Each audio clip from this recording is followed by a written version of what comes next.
মা বাবা সন্তানকে স্নেহ করবে, সন্তান মা বাবাকে সম্মান করবে। ঘরের মধ্যে তুমি ঢুকো, ঘরে তোমার স্ত্রী আছে আর কেউ নাই। রসুলের আদর্শ, তুমি ঘরে ঢুকার আগে আগে সালাম দাও। তোমার স্ত্রী যদি ঘুমে থাকে বা অপরিচ্ছন্ন থাকে, ফ্রেশ হইয়া তোমার সামনে এসে দাঁড়াবে। শুধু কি তাই, তুমি যদি ঘরে প্রবেশে চিৎকার করে ডান পা দিয়া ঢুকবা, জোরে একটা সালাম দিবা, ফেরেশতারা সালামের জবাব দিবে। মানুষ থাকলে জবাব দিবে, দূষিত কোনো জিনপরি থাকলে পালায় যাবে সালামের বরকতে। বাথরুমে ভইরা পাও ভাঙ্গেনি তো জুতা নাই, বাথরুমে পাও ভাঙবে না তো মাথা ফাটা দরকার।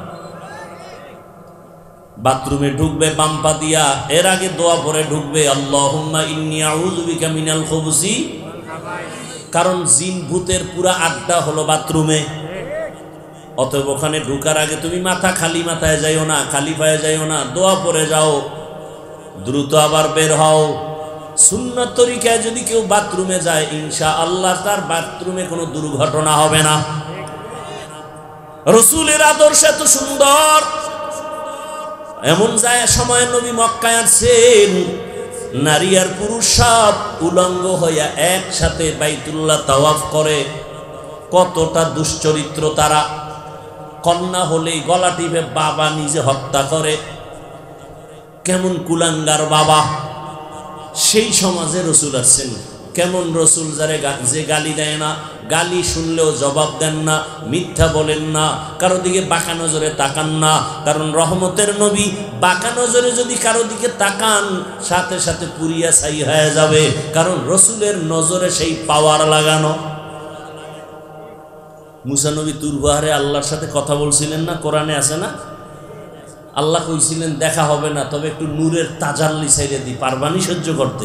পারলে আমারে দেখবা। তো বেহুশ হয়ে গেছে, পাহাড় পুড়ে গেছে, নবীর চোখের পাওয়ার গেছে বাইরে। শুআয়ব আলাইহিস সালামের মাইয়া সফুরারে বিয়া কইরা মিশরে যাইতেছিলেন। সফুরার নবীর স্ত্রীর গর্ভে বাচ্চা, তো আগুন আনতে গেছিলেন। কোরআনে ঘটনা আছে সূরা তাহার ভিতরে। তো মুসা নবী এবার আর আল্লাহরে তো দেখতে পারবে না, নূরের তাজাল্লি পাইয়া চোখের অবস্থা খারাপ। আল্লাহর নূর লাগছে তো পাওয়ার বেড়ে গেছে। এইবার আল্লাহ অর্ডার দিলেন, চেহারার সামনে নেকাব লাগাও, কারণ যে তাকাইবে অন্ধ হয়ে যাবে। গেছে বাড়ি, বাড়ি কি রাস্তার মাঝে রেখেছে স্ত্রীকে, যাবে মিশর, মাদায়েন থেকে রওনা। বিবির সামনে যায় বলছে আমার দিকে তাকাবা না। বিবি হঠাৎ করে তাকাইছে, এক চোখ গেছে গিয়ে জাগা। নবী বললেন আমার চোখের দিয়ে তাকাবা না, আমি তুর পাহাড় থেকে আসছি, রব্বে কারিমের নূরের তাজাল্লি লাগানো। বিবি কয় স্বামীরে দেখবো না, তো এই বিয়া কইরা লাভ কি? এই স্বামী নিয়ে অন্ধ হয়ে গেল যাবো। আবার তাকাইছে, দোনো চোখ নাই। মুসা নবীকে আল্লাহ আমার স্ত্রীর চোখ ফিরায় দাও, আর স্ত্রীকে পাওয়ার বাড়ায় দাও, যেন অন্তত আমাকে দেখতে পারে, আমাকে দেখার মতো পাওয়ার বাড়ায় দাও। সব ক্ষমতা কার হাতে? কাদের কুদরত দারি বার কামাল, আন্তা রব্বি আন্তা হাসবি জুল জালাল তুহি কাদের জলিলুল্লাহ জাহাদার বহর হালে তুহি মেরা নিগাহদার। রহমতের নবীর এমন আদর্শ। রহমতের নবী কারো দিকে বাঁকা নজরে হায়াতে কোনোদিন তাকান নাই। রহমতের আরে আল্লাহওয়ালাদের চোখের পাওয়ার আছে। কি আছে? পাওয়ার আছে, কঠিন পাওয়ার। এই পাওয়ার আল্লাহ সবাইকে দেন না। যেই পাওয়ার দিয়া তারা অনেক কিছু দেখে, সাধারণ মানুষ তা কল্পনাও করে না। পাওয়ার কে দেন? আল্লাহ কি কোনো বেনামাজিরে দেন? কোনো গাঞ্জাখোরেরে দেন? আল্লাহর প্রিয় ইবাদত করনেওয়ালা মুত্তাকিকে আল্লাহ দেন। আর আল্লাহ তাকে দিবেন না? আল্লাহর আপন তো বান্দা ছাড়া কেউ নেই। আল্লাহর সব থেকে আপন কারা? মানুষ। মানুষের মধ্যে আপন কারা? ঈমানওয়ালা। ঈমানওয়ালাদের মধ্যে আপন কারা? তাকওয়াওয়ালা। আর তাকওয়ার সর্বোচ্চ লেভেলে আম্বিয়ায়ে কেরাম। রহমতের নবী এমন এক সমাজে আসলেন, নারী পুরুষ সব উলঙ্গ একসাথে বাইতুল্লাহ তাওয়াফ করে। নাপাক কাপড় নিয়ে বাইতুল্লাহর কিনারায় যাওয়া যাবে না। কন্যা হলেই বাবা বাজারে যায় না, লজ্জা, গলা টিপে হত্যা করে। কত খারাপ! রহমতের নবী একটা গালিও কাউকে জীবনে দেন নাই, বেতের বাড়িও দেন নাই। সুন্দর আদর্শ এমন ভাবে নবী পেশ করেছেন, তাও কবে থেকে? 40 বছর পর নবীজি মানুষকে দাওয়াত শুরু করছেন। কবে থেকে? 40 বছরের পরে কোরআন আসছে, দাওয়াত শুরু। এই দীর্ঘ 40 বছর নবী মূর্তি পূজা যারা করে এদেরও বুকে লাগান। নবীরে যারা গালি দেয় তাদেরও হাসি মুখে দাওয়াত দেন। আর আপনারা কি করেন? আপনার যে গালি দেয় এর তো দূরে, বরং আপনি বেঈমান কেন মুমিনকে আপনি 1 সেকেন্ডের জন্য সহ্য করতে পারেন না। নিজে টুকটাক নামাজ পড়লে বেনামাজি দেখলে হিংসা লাগে, যা তোর মতো বেনামাজি সামনে আসবি না। আপনার নামাজ কবুল হইছে গ্যারান্টি আসেনি? তো মাস্তানি করেন কেন নামাজ নিয়ে? বরং বেনামাজি তো আল্লাহরে এমন একটা টাইমে ডাক দিবে আপনার আগে জান্নাতে যাবে। বাহাদুরি করেন কেন আমল নিয়ে? রহমতের নবী এমন আদর্শ পেশ করেছেন। নবীর সামনে আইসা, নবীর ব্যবহার এত ভালো যে কঠিন অপরাধে নবীর সামনে কয়, নবী আমি রাত্রেই অন্যায় করছি, কি করবো, আমার একটা বুদ্ধি দিন। এক সোরার ঘরের সোরা রসুলের সামনে আসছেন। আইসা কয়, ইয়া রাসূলুল্লাহ, আপনার সুনাম শুনছি, কিন্তু আমি বড় অপরাধী, আপনি নাকি বড় ডাক্তার। আমি অনেক বড় বড় অন্যায় করি, তবে সব একসাথে আপনি বললে আমি ছাড়তে পারবো না। আপনি আমাকে একটা একটা বলবেন, আমি একটা একটা থেকে তওবা করব। নবী শুনেন আমি কি বড় বড় অন্যায় করি। 1 নাম্বার অন্যায় আমি চুরি করি, দ্বিতীয় অন্যায় আমি জেনা করি, সারা রাত আমি জেনার উপরে আড্ডা দেই, নারীদের নিয়ে জেনার আড্ডা থাকি। 3 নাম্বার আমি মদের বোতল নিয়ে চলি, মদ পান করি, এটা আমার জীবনের বড় পেটের ক্ষুধা নিবারণের ঔষধ। 4 নাম্বার আমি অল টাইম মিথ্যা কথা বলি। বুঝেননি কিছু? নবী আরে ডাকছে, ইচ্ছা করে আইয়া ধরা দিছে। আর আমগো দেশের অবস্থা, আমাদেরই চরিত্র, অন্যায় তো স্বীকার করে না, বরং নিরপরাধের উপরে শুধু শুধু অন্যায় চাপাইয়া তারে কালারিং করে দেয়। ঠিক নেই? ওয়াইলুল লিকুল্লি হুমাজা, সূরার ব্যাখ্যা কইরো, তোমার কপালে ওয়াইলুল লিকুল্লি হুমাজাতিল লুমাজার শাস্তি আছে, মনে রাখো। ওয়াইল একটা জাহান্নামের স্তরের নাম ওয়াইল। মানুষের যারা ইজ্জত নষ্ট করে, মানুষের সামনে বেইজ্জতি করে, আল্লাহ কোরআনে বলছেন তাদের জন্য ওয়াইল নামক জাহান্নাম।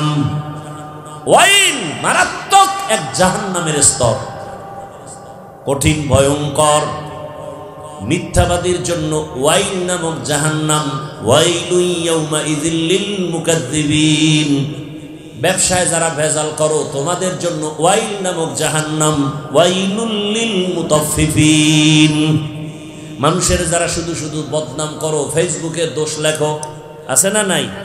মুখে বদনাম বলা, ফেসবুকে লেখা, দোনোটা কবিরা গুনাহ, সমান গুনাহ। আর যদি দোষ না করে শুধু বানায় বলো, তাহলে ওই দোষ তোমার ঘরে আসবে, তারপরে আজরাইল আসবে, আর আগে না। রেডি থাকো, কত ধানে কত চাল টের পাইবা। একজন আরে বিনা দোষে জেলখানায় ঢুকাইছো বদনাম কইয়া, তুমিও রেডি থাকো, তোমারও ঢুকতে হবে।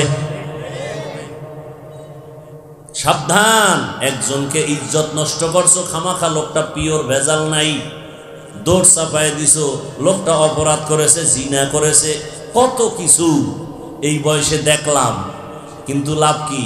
অন্যের জন্য কূপ খনন করে ওই কূপে নিজে পড়ে যায়। কথা ঠিক নেই? ওই অপরাধী বলেন, ইয়া রাসূলুল্লাহ, আমি বড় বড় 4টা অন্যায় করি, জেনা করি, মদ পান করি, মিথ্যা কথা বলি, চুরি করি, তবে একটা নিষেধ করবেন, সব না। সূরায় মনে মনে কয় নবী হয়তো চুরিটা আগে বন্ধ করতে বলবে, কারণ এটা বান্দার হক নষ্ট হয়। নবী একটু চুপ থাইকে বললেন, এই ভাইজান, ঠিক আছে আপনার কথা মেনে নিলাম, 4টা অন্যায়ের মধ্যে আপনি প্রথম অন্যায়টার থেকে তওবা করেন, এই অন্যায়টা আগে ছাড়েন। কয় কি? কয় মিথ্যা কথা বলা যাবে না। সূরা কেটে একটা ব্যাপার হইল, চুরির কথা কইলে একটু কষ্ট লাগবে, এক চান্সে তওবা, গলা কাটা যাবে, মিথ্যা বলবো না। রহমতের নবী এমন এক ডাক্তার, এক মেডিসিনে সব ঠান্ডা।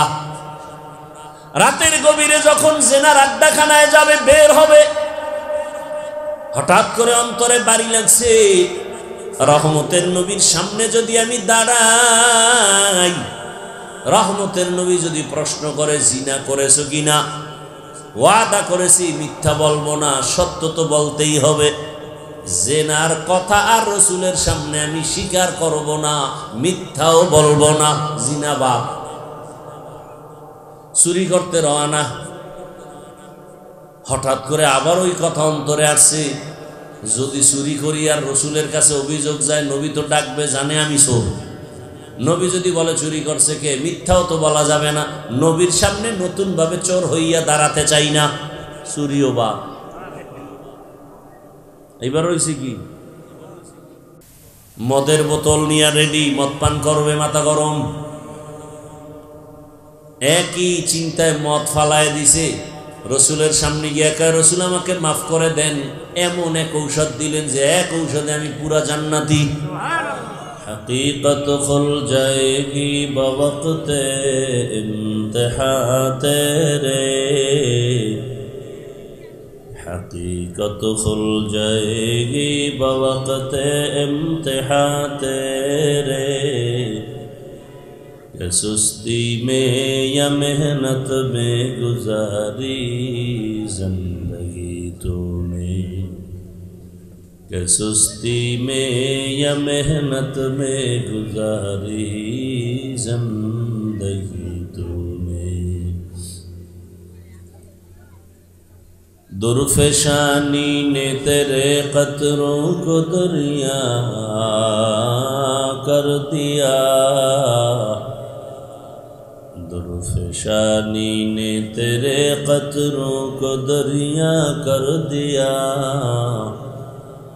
दिल को रोशन कर दिया, आँखों को बीना कर दिया, दिल को रोशन कर दिया, आँखों को बीना कर दिया। मुहम्मद ने आकर कुफर को मिटाया,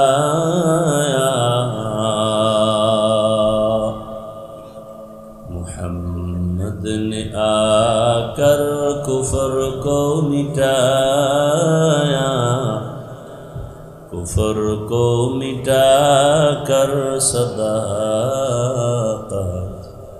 बताया, कुफर को मिटा कर सदाक़त बताया।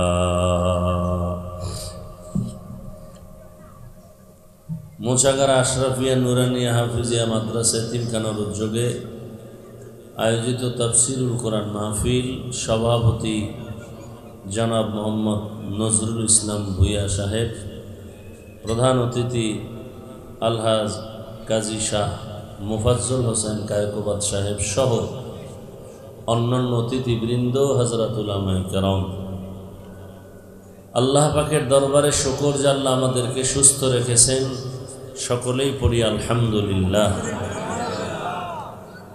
হাজারো লাখো মানুষের ভেতর থেকে বাছাই করে পৃথিবীর শ্রেষ্ঠ মজলিস, উলামায়ে আহলে হকের মজলিস, গুনাহ মাফের মজলিস, তওবা কবুলের মজলিসে আমাদেরকে হাজির হওয়ার তৌফিক দান করেছেন।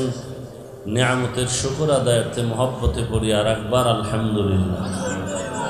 দরুদ ও সালাম সৈয়দুল মুরসালিন, রহমতুল লিল আলামিন, শফিউল মুজনিবিন, খাতামুন নবিয়্যিন, সৈয়দুস সাকালাইন ইমামুল মুরসালিন, শফিঈ আযম, রসুল আকরম, রহমতে আলম, নবীউল আরব আল আজম, হাবিবে কিবরিয়া, আশরফুল আম্বিয়া, সৈয়দুল আম্বিয়া, শফিঈ মাহশর, সাকিয়ে কৌসর, আকায়ে নামদার, মদীনাহ का ताजदार, आफताब नबूवत, फ़ख्र मौजूदात, सैयदुल मखलूक़ात, हज़रत मुहम्मदुर रसूलुल्लाह।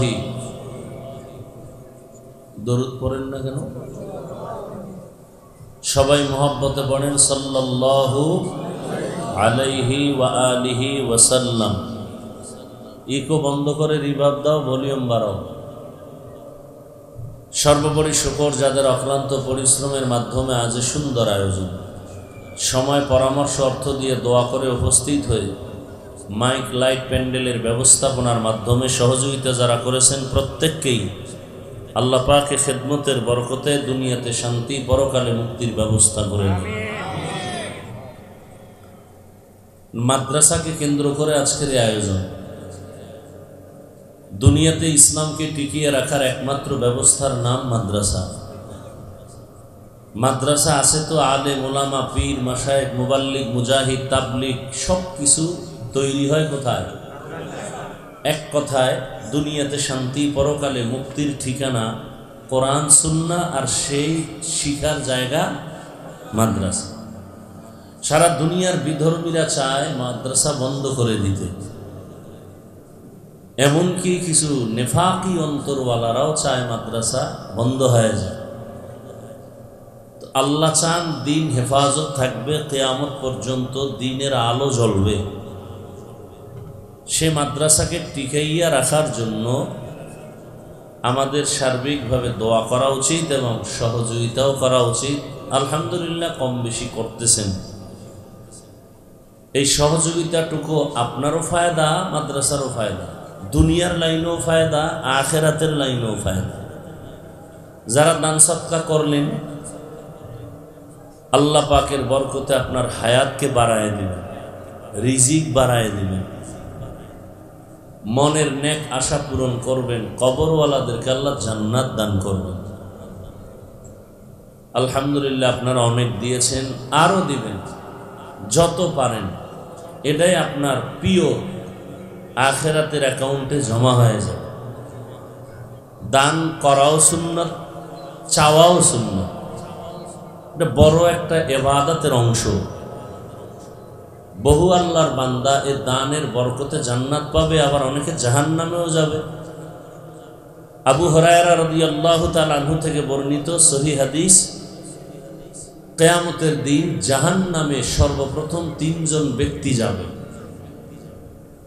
কেমন 3 জন ব্যক্তি? দুনিয়ার সমস্ত বিবেকবানরা বলবে এই 3 জন বিনা হিসাবে জান্নাত পাওয়া উচিত, কিন্তু রসুল বলেন এই 3 জন সবার আগে জাহান্নামে যাবে। এর মধ্যে একজন ইসলামের জন্য যে গলা কাটা শহীদ, জাহান্নামে যাবে। আর একজন আলেম, আর একজন দানবীর, দান সদকা করে। এই 3 ব্যক্তি সবার আগে জাহান্নামে যাবে। কোন শহীদ, কোন আলেম, কোন দানবীর? তো আমরা ওই 3-এর থেকে যেন আলাদা হয়ে জান্নাতের পথিক হতে পারি, সে তৌফিক আল্লাহ দান করুন। আপনাদের লোক রেডি? হ্যাঁ, আপনাদের কাছে রুমাল বা ব্যাগ নিয়ে যাবে। বিসমিল্লাহ বলে পকেট থেকে বড় একটা নোট দিবেন, মা বাবার সওয়াবের আশায়, রিজিকে বরকতের আশায়। যারা মনে মনে ভাবেন দান করলে লাভ নাই, তারা জীবনে ভুলেও দান করবেন না, করলেও সওয়াব পাবেন না।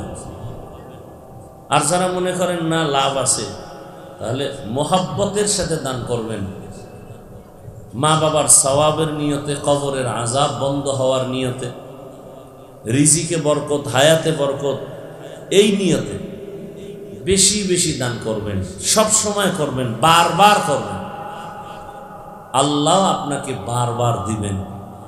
আপনার আমার অভাব আছে, আল্লাহর কি নেই? ইয়া আইয়ুহান নাস আনতুমুল ফুকারাউ ইলাল্লাহ ওয়াল্লাহু হুয়াল গনিয়্যুল হামিদ।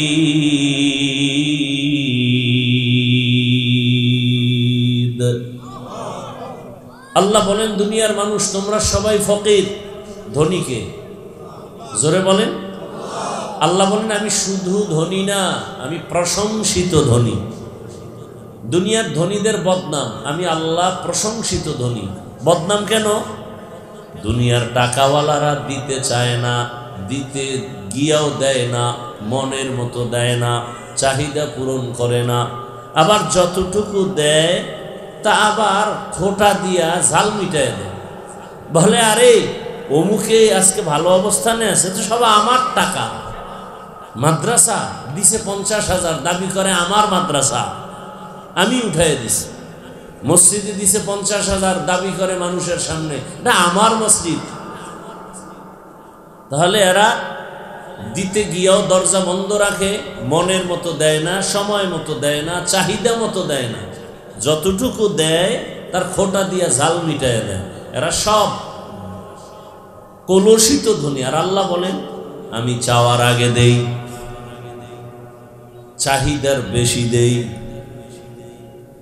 এবং দেওয়ার পরে আমি আল্লাহ খোটাও দেই না। এজন্য আল্লাহ হলেন প্রশংসিত ধনী। কই আপনার উঠানো হয়ে গেছে? বললাম তো নামার জন্য, তাড়াতাড়ি বয়ানও চলবে, কালেকশনও চলবে। আমি তো কথা খুব কঠোর বলি। যারা দান করলে সওয়াব নাই মনে করেন, এরা দান করবেন না, করলে কোনো সওয়াব পাবেন না। আর যারা মনে করেন না অবশ্যই দাম আছে, লাভ আছে, তারা মোহাব্বতের সাথে 1 টাকা করবেন, আল্লাহ 1 টাকায় কোটি কোটি টাকার বরকত দিবেন। আল্লাহ তো আপনার উপরের অবস্থা দেখবেন না, আল্লাহ দেখবেন আপনার অন্তরের হালাত। قال رسول الله صلى الله عليه وآله وسلم إن الله لا ينظر إلى صوركم وأموالكم ولكن ينظر إلى قلوبكم وأعمالكم। আল্লাহ বান্দার চেহারা, সম্পদ এগুলো দেখেন না, আল্লাহ দেখেন বান্দার অন্তরের হালাত, কি নিয়তে তুমি কি কাজ করো। অতএব আল্লাহর কাছে আমার দান কবুল হোক, সেই নিয়তে দান করবেন। আপনাদের দান আল্লাহ কবুল করেন, আমিনও আসে না? দানের বরকতে আল্লাহ হায়াতে, ইজ্জতে, রিজিকে বরকত বাড়ায় দেন। কবরওয়ালাদেরকে আল্লাহ জান্নাত দান করেন। দ্রুত উঠায়া নির্দিষ্ট স্থানে পৌঁছায় দেন।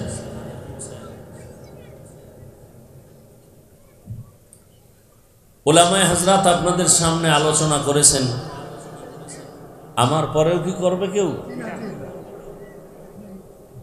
আমি আপনাদের সামনে শুধু দোয়া নেওয়ার জন্য হাজির হয়েছি এবং সংক্ষিপ্ত 2-4টি কথা বলার নিয়ত করেছি, এবং সেই সূত্রেই কোরআনে হাকিমের এক আয়াতে কারিমা, রসুলের একটি হাদিস পড়েছি।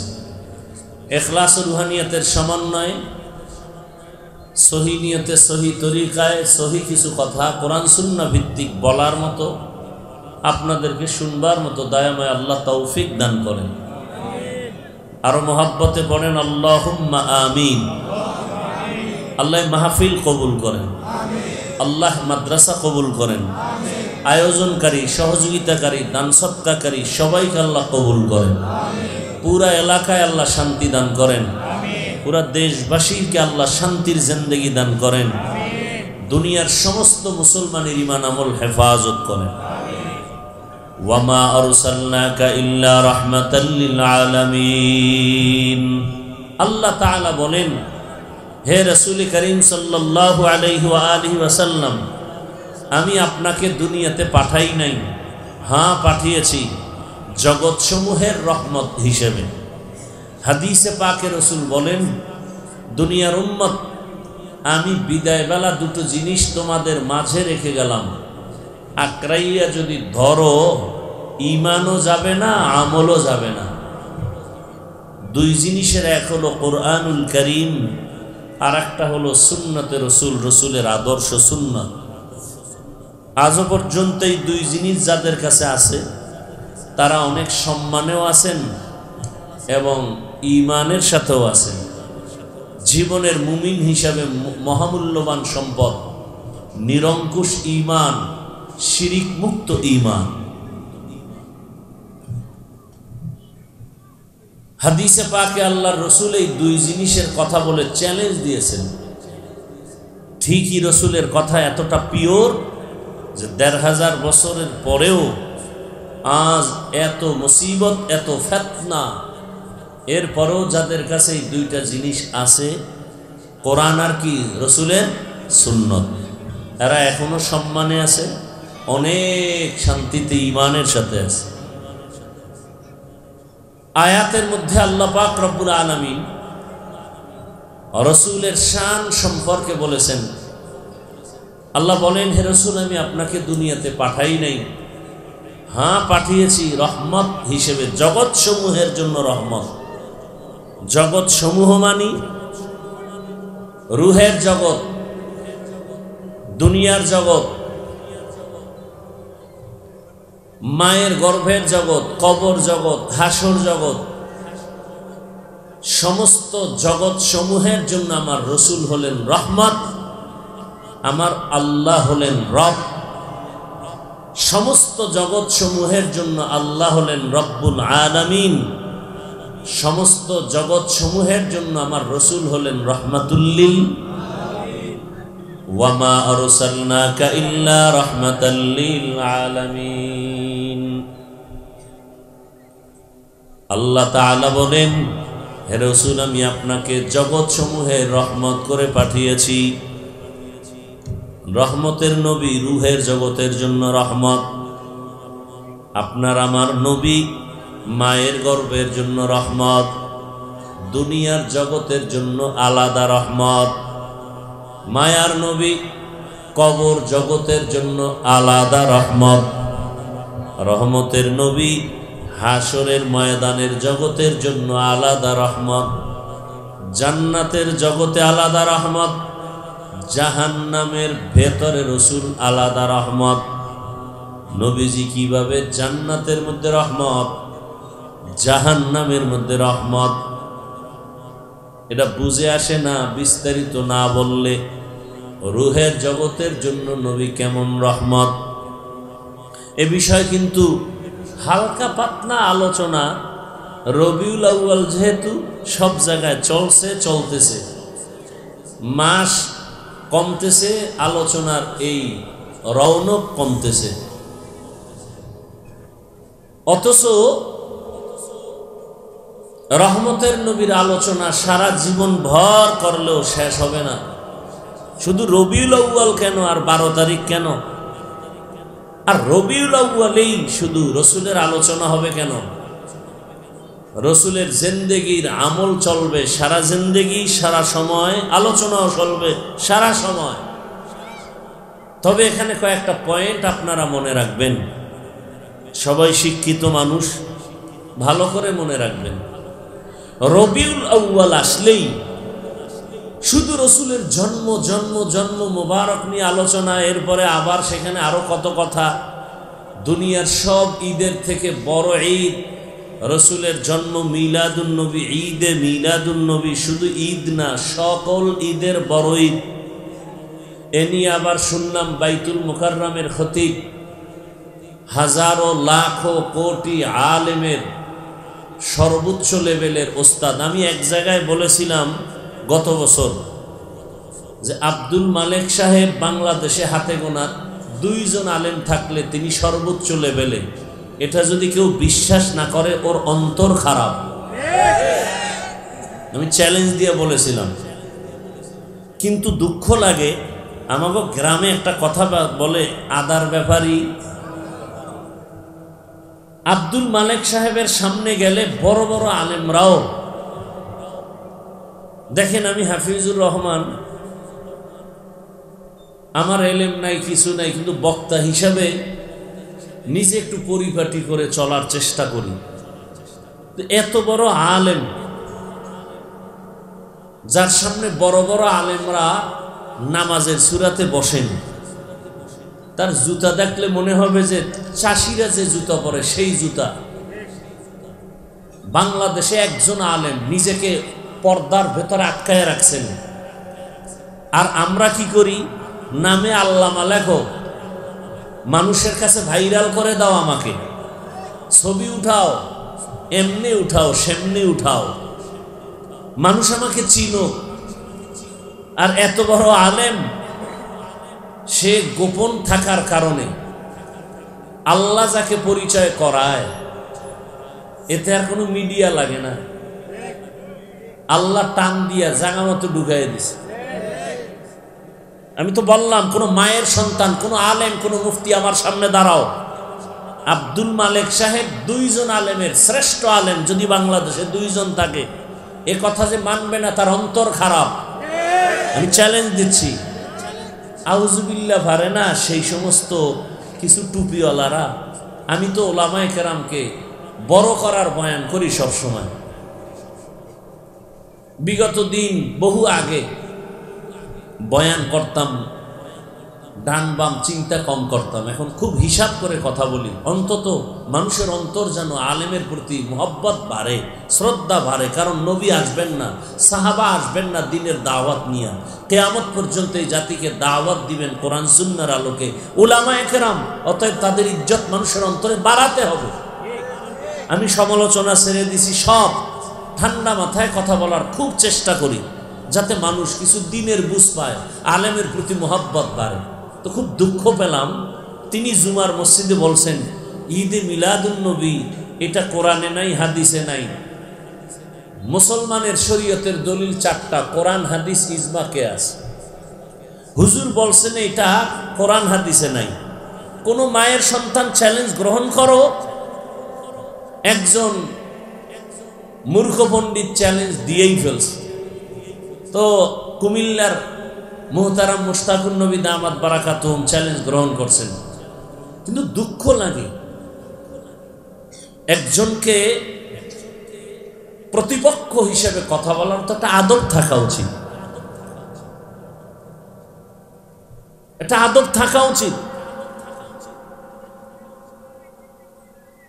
আমরা তো মিলাদুন নবীর বিরোধী না, শুধু ঈদ শব্দ লাগাইয়া আবার সব ঈদের বড় ঈদ, ঈদুল ফিতর বড় ঈদ, ঈদুল আজহা ঈদ, এটা বাদ দিয়া এটাই বড়, এটা অতিরঞ্জিত তো ইসলাম পছন্দ করে না। আমরা তো মিলাদুন নবীর বিরোধী না, বরং আমি যেভাবে বয়ান করি এই কথাগুলো মানুষ যদি খেয়াল করে, দ্বন্দ্ব থাকার কথা না। আমি মিলাদুন নবী, রবিউল আউয়াল নিয়ে যে কয়টা বয়ান করছি, এগুলো খেয়াল করে যদি চলে, অন্তরকে বড় করা উচিত। আলেমের আমাদের কপালে আরো ভিড়ে আছে। আপনারা মনে করছেন শান্তি, অনেক অশান্তি।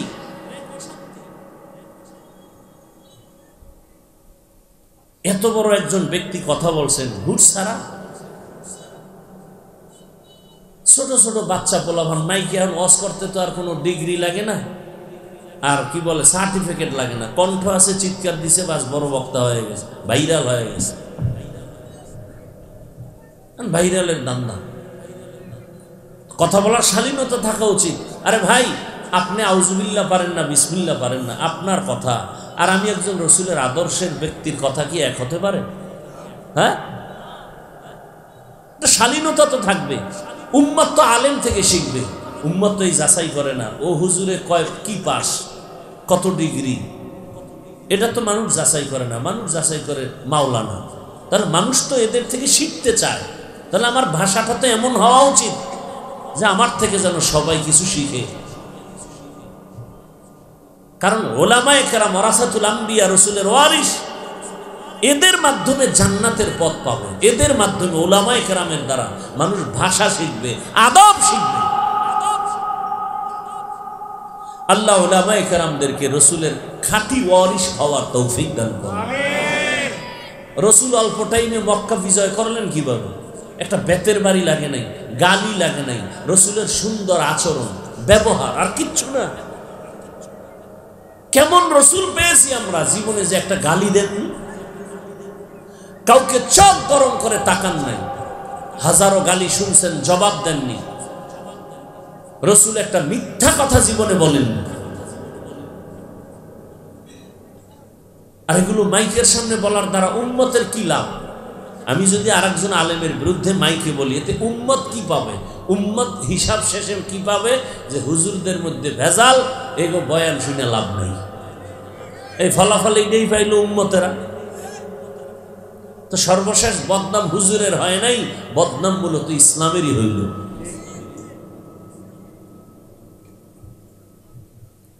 আল্লাহ আমাদের সবাইকে সহি বুঝ দান করেন। আমি মূল কয়টা কথা বলে যাব, খেয়াল রাখবেন। রবিউল আউয়াল নিয়ে আমি বলেছি আপনাদেরকে, আবার আমি রিপিট করতেছি। রবিউল আউয়াল 12 মাসের মধ্যে আরবির তৃতীয় মাস। মুহররম, সফর, রবিউল আউয়াল। মুহররম আরবি বছরের প্রথম মাস। আল্লাহ কোরআনে বলেছেন বছরের মাস হবে 12টা কিয়ামত পর্যন্ত। কোন বছর 11 মাসেও হবে না, 13 মাসেও হবে না। তো রবিউল আউয়াল মাস তৃতীয় মাস। এই মাসে গোটা দুনিয়ার উম্মত 4টা হাদিয়া পেয়েছে। কয়টা? মনে রাখবেন, লিখে রাখবেন। 4টা হাদিয়া পেয়েছে। 1 নম্বর হাদিয়ার নাম বেলাদাতুন নবী, 2 নম্বর হাদিয়ার নাম রেসালাতুন নবী রবিউল আউয়ালে। রবিউল আউয়ালে 3 নম্বর হাদিয়া পেয়েছি হিজরাতুন নবী। 4 নম্বর রবিউল আউয়ালের হাদিয়া ওয়াফাতুন নবী। রসুলের জন্ম মোবারক, রসুলের রেসালাত কিতাব রবিউল আউয়ালে, হিজরত রবিউল আউয়ালে, রসুলের ইন্তেকাল রবিউল আউয়ালে। কয়টা হলো?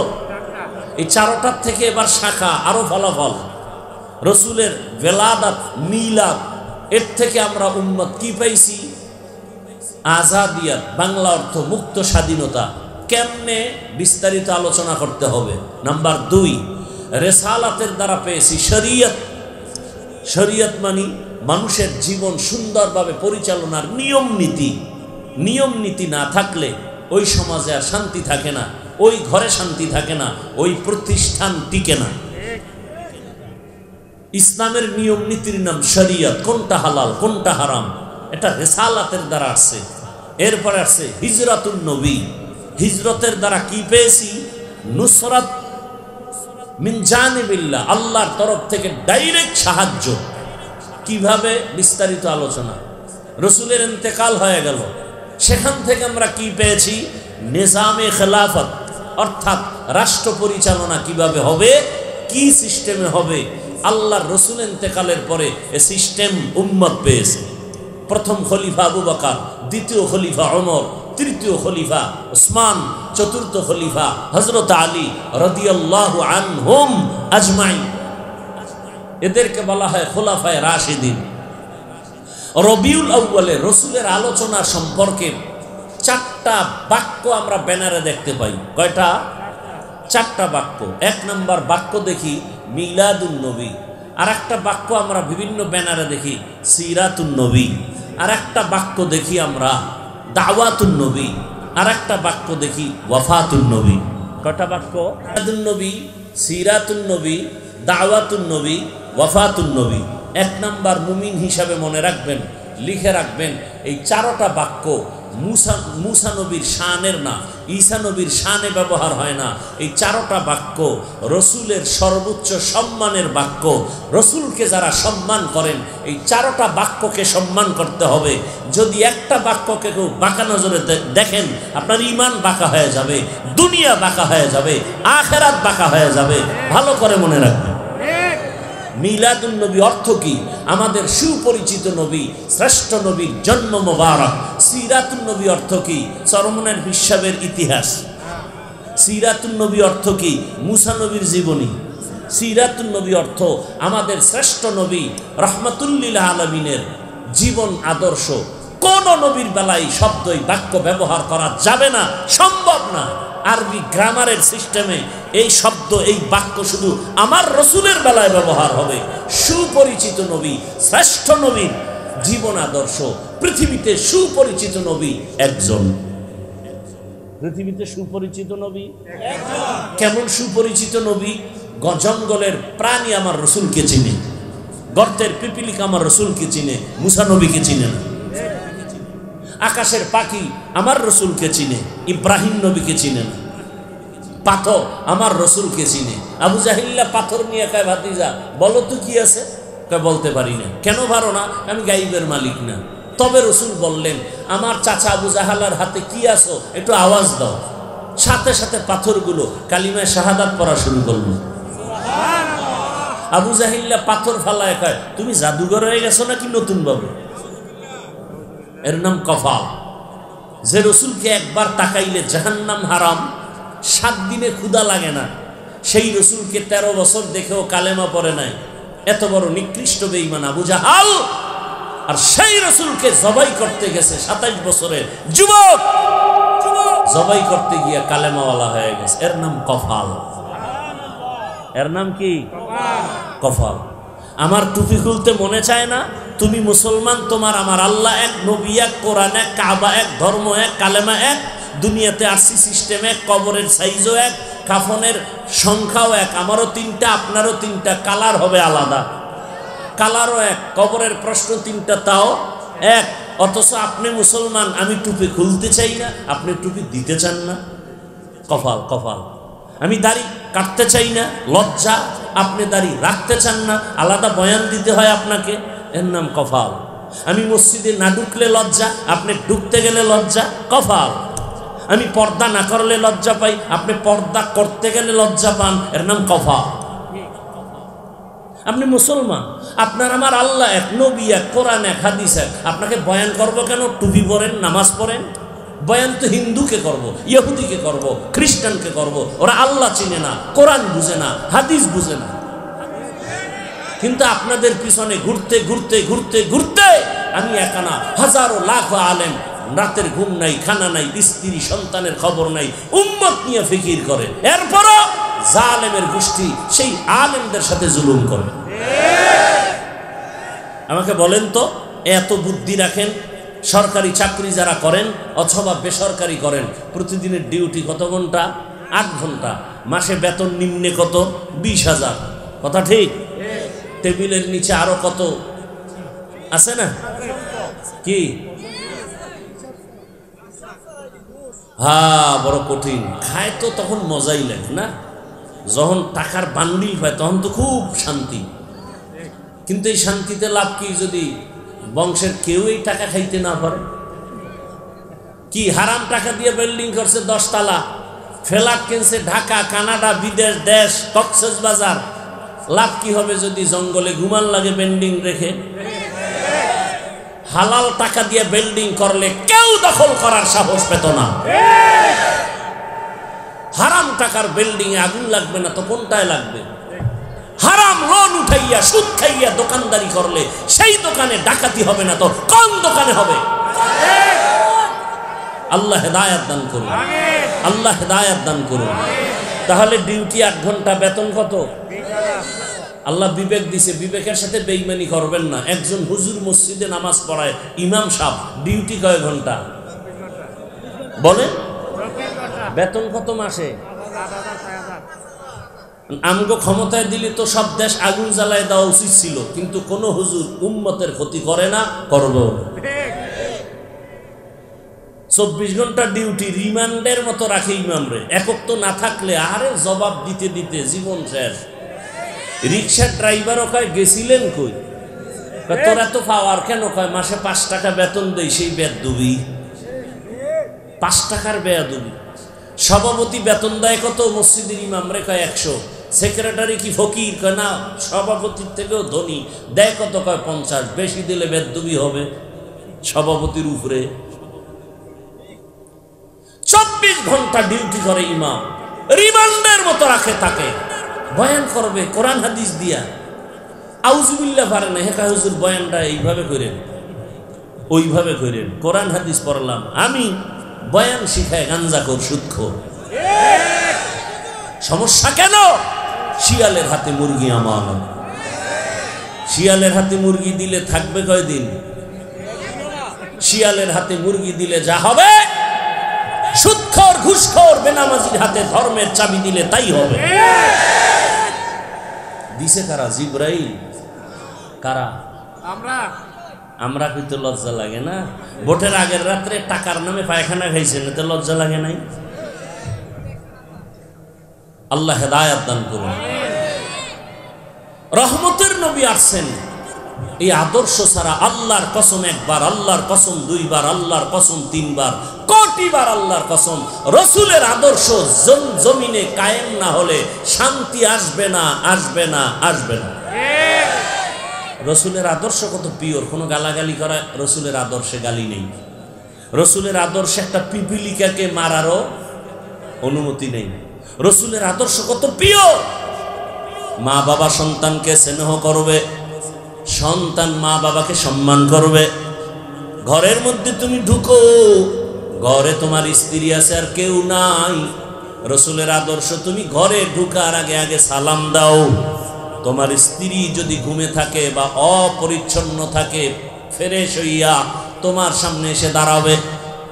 শুধু কি তাই, তুমি যদি ঘরে প্রবেশে চিৎকার করে ডান পা দিয়া ঢুকবা, জোরে একটা সালাম দিবা, ফেরেশতারা সালামের জবাব দিবে, মানুষ থাকলে জবাব দিবে, দূষিত কোনো জিনপরি থাকলে পালায় যাবে সালামের বরকতে। বাথরুমে ভইরা পাও ভাঙ্গেনি তো, জুতা নাই বাথরুমে পাও ভাঙবে না তো, মাথা ফাটা দরকার। বাথরুমে ঢুকবে বাম পা দিয়া, এর আগে দোয়া পরে ঢুকবে আল্লাহুম্মা ইন্নী আউযু বিকা মিনাল খুবুসি, কারণ জিন ভূতের পুরা আড্ডা হলো বাথরুমে। অতএব ওখানে ঢুকার আগে তুমি মাথা খালি মাথায় যাইও না, খালি পায়ে যাইও না, দোয়া পরে যাও, দ্রুত আবার বের হও। সুন্নাত তরিকায় যদি কেউ বাথরুমে যায়, ইনশাআল্লাহ তার বাথরুমে কোনো দুর্ঘটনা হবে না। রসুলের আদর্শ এত সুন্দর, এমন যায় সময় নবী মক্কায় আসছেন, নারী আর পুরুষ সব উলঙ্গ হইয়া একসাথে বাইতুল্লাহ তাওয়াফ করে। কতটা দুশ্চরিত্র তারা! কন্যা হলেই গলা টিপে বাবা নিজে হত্যা করে, কেমন কুলাঙ্গার বাবা! সেই সমাজে রসুল আসছেন। কেমন রসুল, যারে যে গালি দেয় না, গালি শুনলেও জবাব দেন না, মিথ্যা বলেন না, কারো দিকে বাঁকা নজরে তাকান না। কারণ রহমতের নবী বাঁকা নজরে যদি কারো দিকে তাকান, সাথে সাথে পুরিয়া ছাই হয়ে যাবে, কারণ রসুলের নজরে সেই পাওয়ার লাগানো। মুসা নবী তুরবাহারে আল্লাহর সাথে কথা বলছিলেন না, কোরআনে আছে না? আল্লাহ কইছিলেন দেখা হবে না, তবে একটু নূরের তাজাল্লি ছাইরে দিই, পারবানি সহ্য করতে? পারলে আমারে দেখবা। তো বেহুশ হয়ে গেছে, পাহাড় পুড়ে গেছে, নবীর চোখের পাওয়ার গেছে বাইরে। শুআয়ব আলাইহিস সালামের মাইয়া সফুরারে বিয়া কইরা মিশরে যাইতেছিলেন।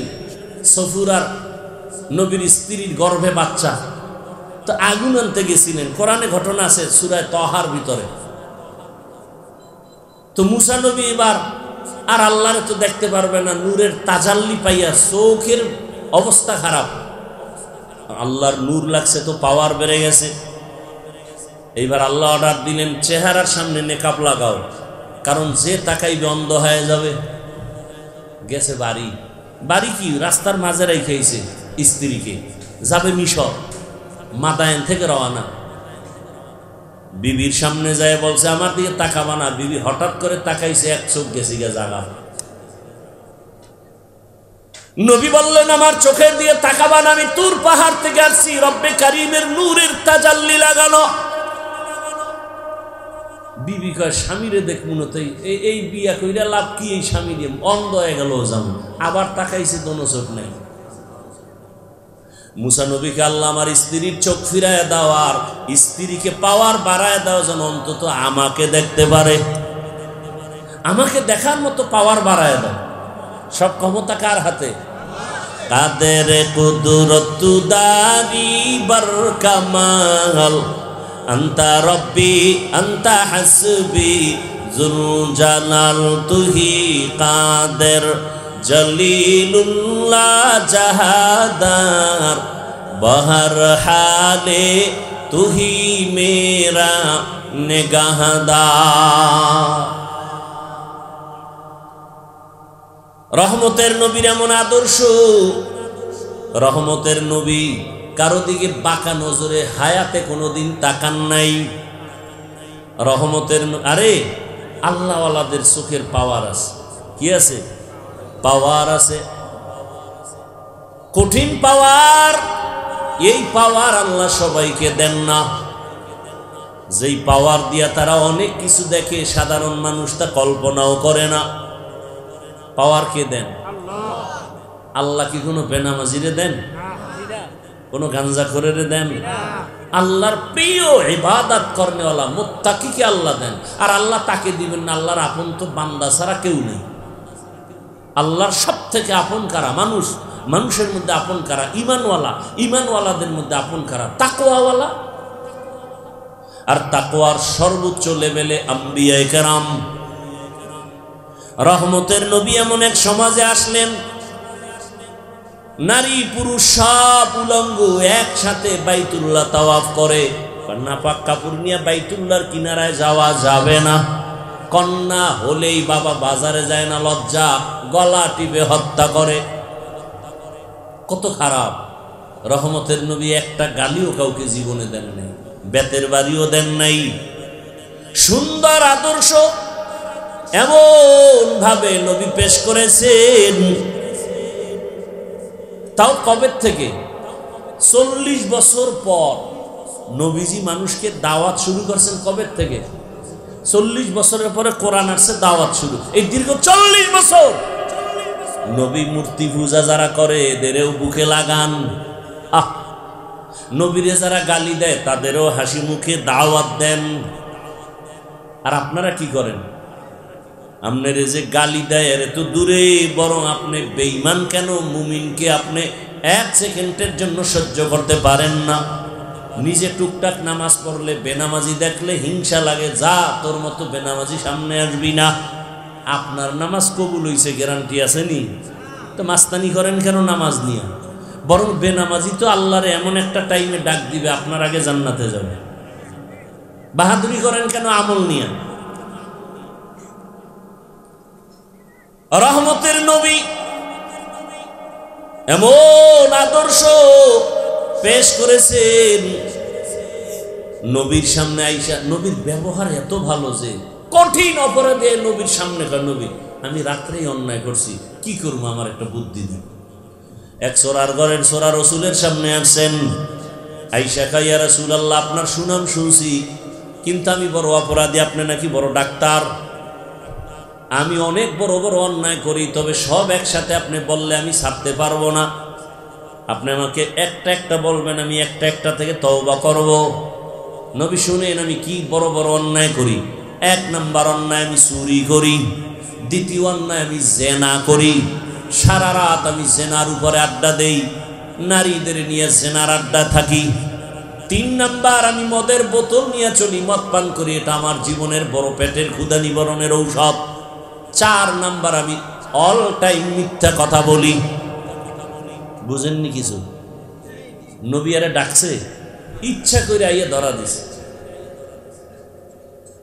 আর আমগো দেশের অবস্থা, আমাদেরই চরিত্র, অন্যায় তো স্বীকার করে না, বরং নিরপরাধের উপরে শুধু শুধু অন্যায় চাপাইয়া তারে কালারিং করে দেয়। ঠিক নেই? ওয়াইলুল লিকুল্লি হুমাজা, এই সূরার ব্যাখ্যা বইরো তোমার কপালে ওয়াইলুল লিকুল্লি হুমাজাতিল লুমাজার শাস্তি আছে, মনে রাখো। ওয়াইল একটা জাহান্নামের স্তরের নাম ওয়াইল। মানুষের যারা ইজ্জত নষ্ট করে, মানুষের সামনে বেইজ্জতি করে, আল্লাহ কোরআনে বলছেন তাদের জন্য ওয়াইল নামক জাহান্নাম। ওয়াইল মারাত্মক এক জাহান্নামের স্তর, কঠিন ভয়ঙ্কর। মিথ্যাবাদীর জন্য ওয়াইল নামক জাহান্নাম। ওয়াইলুন ইয়াউমাইযিল লিল মুকাজ্জিবিন, ব্যবসায় যারা ভেজাল করো তোমাদের জন্য ওয়াইল নামক জাহান্নাম। ওয়াইলুল লিল মুতাফফিফিন, মানুষের যারা শুধু শুধু বদনাম করো, ফেসবুকে দোষ লেখো, আছে না নাই? মুখে বদনাম বলা, ফেসবুকে লেখা, দোনোটা কবিরা গুনাহ, সমান গুনাহ। আর যদি দোষ না করে শুধু বানায় বলো, তাহলে ওই দোষ তোমার ঘরে আসবে, তারপরে আজরাইল আসবে, আর আগে না। রেডি থাকো, কত ধানে কত চাল টের পাইবা। একজন আরে বিনা দোষে জেলখানায় ঢুকাইছো বদনাম কইয়া, তুমিও রেডি থাকো, তোমারও ঢুকতে হবে। সাবধান, একজনকে ইজ্জত নষ্ট করছো খামাখা, লোকটা পিওর ভেজাল নাই, দৌড় চাপায় দিছো, লোকটা অপরাধ করেছে, জিনা করেছে, কত কিছু এই বয়সে দেখলাম, কিন্তু লাভ কি? অন্যের জন্য কূপ খনন করে ওই কূপে নিজে পড়ে যায়। কথা ঠিক নেই? ওই অপরাধী বলেন, ইয়া রাসূলুল্লাহ, আমি বড় বড় 4টা অন্যায় করি, জেনা করি, মদ পান করি, মিথ্যা কথা বলি, চুরি করি, তবে একটা নিষেধ করবেন, সব না। সূরায় মনে মনে কয়, নবী হয়তো চুরিটা আগে বন্ধ করতে বলবে, কারণ এটা বান্দার হক নষ্ট হয়।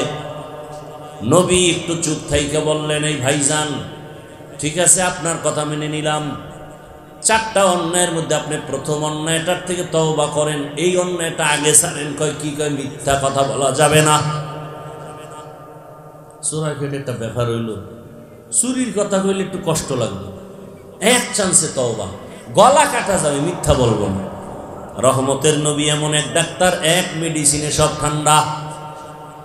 রাতের গভীরে যখন জেনার আড্ডাখানায় যাবে, বের হবে, হঠাৎ করে অন্তরে বাড়ি লাগছে, রহমতের নবীর সামনে যদি আমি দাঁড়াই, রহমতের নবী যদি প্রশ্ন করে জিনা করেছো কিনা, ওয়াদা করেছি মিথ্যা বলবো না, সত্য তো বলতেই হবে। জেনার কথা আর রসুলের সামনে আমি স্বীকার করব না, মিথ্যাও বলবো না। জিনাবাদ চুরি করতে রওনা, হঠাৎ করে আবার ওই কথা অন্তরে আসছে, যদি চুরি করি আর রসুলের কাছে অভিযোগ যায়, নবী তো ডাকবে, জানে আমি চোর। নবী যদি বলে চুরি করছে কে, মিথ্যাও তো বলা যাবে না। নবীর সামনে নতুন ভাবে চোর হইয়া দাঁড়াতে চাই না, চুরিও বা। এইবার হয়েছে কি, মদের বোতল নিয়ে রেডি, মদ পান করবে, মাথা গরম। একই চিন্তায় মদ ফালায় দিছে, রসুলের সামনে গিয়ে কয়, রসুল আমাকে মাফ করে দেন। এমন এক ঔষধ দিলেন যে এক ঔষধে আমি পুরা জান্নাতি। রহমতের নবী কয়টা বেতের বাড়ি দিছে? দিছে গালি। আমাকে সামনে এসে দিকে, হুজুর আমি জেনা করে এসেছি। আরে ভিডা রে ভিডা, তোর ফতুয়া পড়ায় ভিডা এলো, তুই জিনা করছো আবার সামনে ক, চুরি করেছো আবার সামনে বলো। রসুলের আদর্শ কত সুন্দর, এই আদর্শ আমার মধ্যে থাকলে, এই আদর্শ আপনার মধ্যে থাকলে জমিনের মধ্যে কোনো অশান্তি থাকবে। কিন্তু সব যদি এমন হয়, তো শয়তানের উপায় কি? শয়তানের তো একটা চাকরি আছে। শয়তান আবার 3 দল, জিন শয়তান, মানুষ শয়তান, ভেতরে একটা আছে নফস শয়তান। নফস শয়তান নামাজে বইয়া আপনাকে ধোকা দেয়, ইমাম সাহেবের কেরাত এত বড় কেন, সাইডা দে নামাজ। কি জুমার দিন 1:30টায় নামাজ দাঁড়াবে, 5 মিনিট বেশি হয়েছে, বয়ানের দিকে তাকায়, 5 বার, ঘড়ির দিকে তাকায় 2 বার, ইশারা দেয়, কাজ দেয়, হুজুর তাড়াতাড়ি ছাড়েন, ওই বয়ানে ওনার ঢুকবে না। কারণ ফজর করি না, আপনি বয়ান দিয়ে লাভ কি? কি দেখেন না, আমগো চরিত্র এত নষ্ট। আগামীকাল ঈদের দিন, রাত্রে গেছে সেলুনে, দাড়ি কাটবে, সাইজ করে ক্লিন করে দাও, কালকে পবিত্র ঈদ। এজন্য আজকে কবিরা গুনাহটা টাটকা ভাবে নবায়ন করলো। আল্লাহ হেদায়েত দান করুন।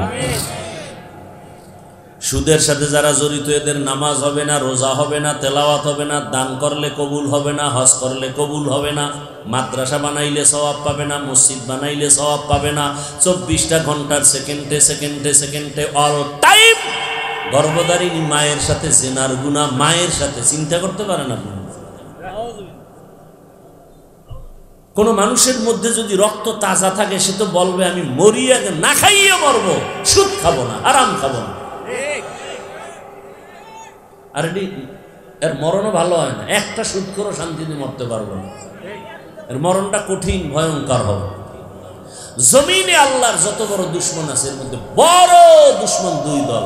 এক দল সুদের সাথে জড়িত যারা, আর এক দল ওলিয়া উলিয়া মানে না যারা। আমাদের সেরকম একটা দল আছে না, ওলিয়া উলিয়া মানে না। আমি তো চ্যালেঞ্জ দিয়ে বলছি, সারা দুনিয়ায় যেখানে যাই যারা ওলিয়া উলিয়া মানে না, এরা কোরআন মানে না, বুখারী শরীফ মানে না, এরা ভণ্ড। এদের যারা ভণ্ড বলে না তারাও ভণ্ড। আল্লাহ হেদায়াত দান করুন। রহমতের নবীর আদর্শ কত সুন্দর। নবী বলেন, আমার আদর্শ ধরে রাখো, জীবন তোমার দুনিয়ায় সফল, আখিরাতেও সফল। রহমতের নবীর আদর্শের মধ্যে একজন আর একজনের সাথে প্রথম দেখা হলে, কথা হলে প্রথম শব্দ হবে আসসালামু আলাইকুম। প্রথম শব্দ কি? বেঈমানরা কিন্তু গজবের সিনেমা হলাঙ্গ হাতে দিয়া দিছে, সালামের জবাই করছে। হ্যালো দ্বারা হ্যালো, সালাম দেয় না, হ্যালো কয়। আরে আমি যদি হ্যালো কই, আপনার উভয় কি? মোবাইলটা করি এই হ্যালো, রসুল কয় না, সালাম দাও। আসসালামু ক্বাবলাল কালাম, কথা বলার শুরুতে সালাম, সবার আগে সালাম। কেমন আছেন? সালাম আলাইকুম না, আসসালামু আলাইকুম, কেমন আছেন? রহমতের নবীর প্রথম আদর্শ, একজন আর একজনের সাথে মোলাকাতে কথায় আগে সালাম পেশ করো। সালাম এটাই মানুষের জীবনের প্রথম আদান প্রদান, সম্মান। রহমতের নবী বলেন, রসুলের আদর্শ, আঙ্গুলের নখগুলো কেমনে কাটবা, কেমনে জুতা পরবা, সেখানেও রসুলের সুন্দর আদর্শ। এই আদর্শ যারা ফলো করবে, ওর ব্যক্তি জীবনে অশান্তি থাকবে না, পরিবারে থাকবে না, রাষ্ট্রে থাকবে না। যতদিন পর্যন্ত রসুলের আদর্শ বাস্তবায়ন হবে না, ততক্ষণ পর্যন্ত ব্যক্তি, সমাজে, রাষ্ট্রে, ঘরে শান্তি আসবে, আল্লাহর কসম আসবে না। এবার আমি আপনাদেরকে একটা প্রশ্ন করে বিদায় নিতে চাই। ভালো করে বলেন, রহমতের নবীর আদর্শ থেকে আরো সুন্দর আদর্শ কারো কাছে আছে কিনা? খুব শুনবেন, কিন্তু জবাব দিবেন না, কোনো আওয়াজ দিবেন না। আমি জিগাইলে জবাব দিবেন, খেয়াল করেন।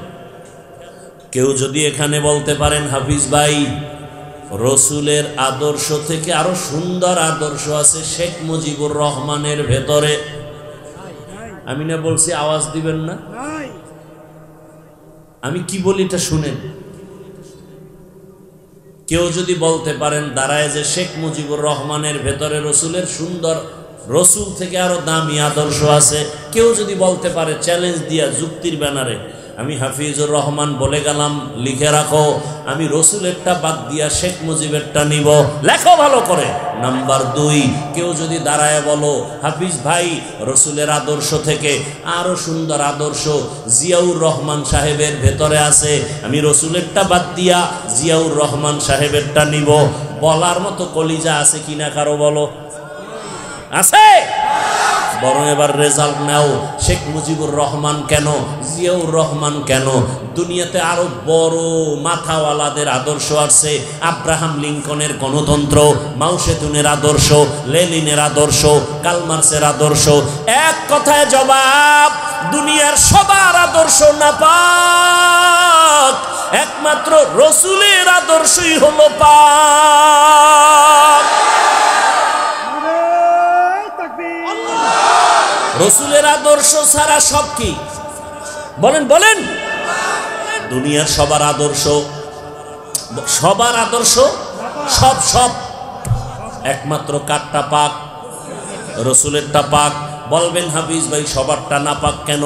জবাব হলো, ওই মানুষটাই না পাক, খায়ও না পাক, প্রস্রাব করে পানি লয় না, পাক না? না পাক। 3 বেলা খানা খায়, বিসমিল্লাহ নাই, পাক না? না পাক। খাইয়া আবার বিড়ি টানে, মদ পান করে। মদ পান করলে কি ইমান বাড়ে? কি মদ পান করে কেউ জিকির করে আপনার এলাকায়? বরং মদ পান করার পরে নিজের আপন বউরে মা কয়। তাহলে দেমাগ পাক না? না পাক। না পাক দেমাগ নিয়ে যত থিওরি বানাবে, আইন বানাবে, সব হবে মানুষের অকল্যাণ আর ক্ষতির কারণ। রহমতের নবী কেমন পাক, শুরু থেকেই বলে বলে আসতেছি, কেমন মায়ার নবী আমার।